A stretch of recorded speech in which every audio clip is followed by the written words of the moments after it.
आज के इस जूम मीटिंग पर उपस्थित सभी साथियों को जय भीम, नमो बुद्धाय, संगम नमामि। मैं अपनी बात आज रखना चाहूंगा कि आप लोग सभी जैसे अलग अलग संगठन बना के रखे हैं। भारत में 29 लाख संगठन हैं। कोई जाति आधार पे है, कोई धर्म के आधार पे है, या अलग अलग कोई युवाओं का संगठन बाबा साहब के नाम पे बना लिया, किसी ने किसी महापुरुष के नाम पे बना लिया।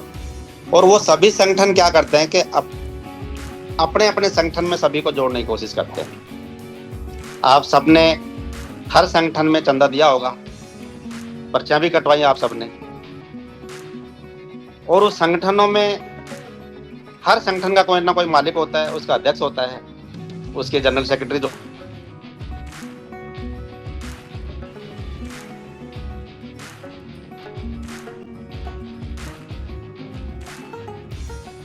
उस फंड को इधर उधर लगाने में या अपने खुद की जेब भरने में उनका अक्सर यूज होता है, और पूरे समाज के साथ धोखा होता है। समन संघ इसमें क्या काम करता है कि समन संघ एक तो सबकी समानता की बात करता है। समन संघ वो जो समता की बात करे, ऊंच नीच रहित बात करे, जाति आधारित कोई बात नहीं करता, ये जाति की कोई प्रैक्टिस नहीं करता। समन संघ में कोई जातियां नहीं होती, और कोई इसके एक 10 गोल्डन नियम जो सबसे मजबूती प्रदान करते हैं। समन संघ की एक खासियत है कि जो इसके 10 गोल्डन नियम हैं वो इतने मजबूत हैं कि समन संघ अपने आप में एक अपनी पहचान बनाता है। आप सब लोग जो भी बैठे हैं वो सभी समन हैं, इस बात को हम मान सकते हैं और ये प्रूव कर सकते हैं सब लोग मिलके कि हम सब लोग समन हैं।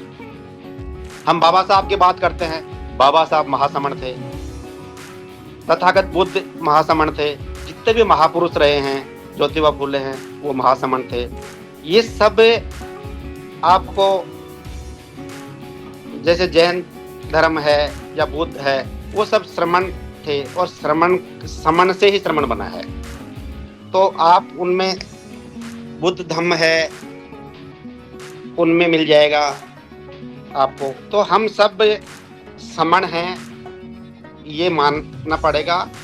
और इसके लिए जैसे कोई जाति का अभ्यास नहीं होता, इसमें राजनीति से दूर रखा गया है कि संघ राजनीति में नहीं जाएगा, जबकि अलग अलग संगठनों का मकसद मेन ये होता है कि वो राजनीति की बात करते हैं और लंबे लंबे भाषण देके और अपने आप को एक व्यक्तिवाद के रूप में अपनी पहचान बनाते हैं। जबकि समन संघ सबको बराबरी का दर्जा देता है, सबको एक जाजम पे बैठने की बात करता है कि हम सब एक साथ बैठेंगे, एक के ही, इसमें कोई विशेष व्यक्तिवाद नहीं होता, इसमें संघवाद है, एक साथ बैठते हैं। और मैं जैसे समन संघ में पिछले 4 महीने से जुड़ा हूँ, मुझे इतना हुआ है कि मैं कभी मीटिंग में, मैं बीच में एक बार गया, जैसे बहादुरगढ़ गया, तो मुझे अपनापन महसूस हुआ कि जिस आदमी के साथ मैं मीटिंग कर रहा था इतने दिन से जूम पोर्टल पे, मैं 4 महीने से ही जुड़ा, बहुत लंबा मुझे एक्सपीरियंस नहीं हुआ, लेकिन सब में मेरे को जो समन संगी हैं उनमें एक अपनापन सा महसूस होता है। वहां मुझे इतने समन संगी मिले,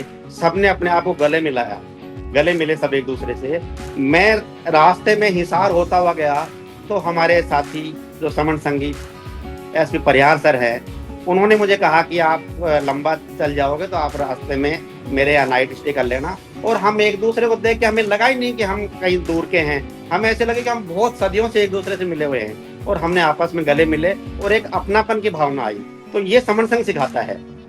संगठन में ये चीज नहीं है। हर संगठन अपने आप में हर किसी को बोलता है कि आप हमारे संगठन से जुड़ो, हर संगठन अपने से जोड़ने की बात करता है, लेकिन समन संघ ये कहता है कि सारे संगठन वाले एक हो जाओ, सारे संगठन मिलकर एक संघ बना लो। ये संगठन संघ की खूबी है। तो समन संघ में हम सब लोगों को एक होना चाहिए। चंदा की बात करे इसका मतलब समन संघ नहीं है। जो कोई आके आपको समन संघ के रूप में भी कोई अगर बात करे कि हम संघी है, समन संघ है, और वो चंदे की बात करता है, इसका मतलब वो वास्तव में समन संघी नहीं है।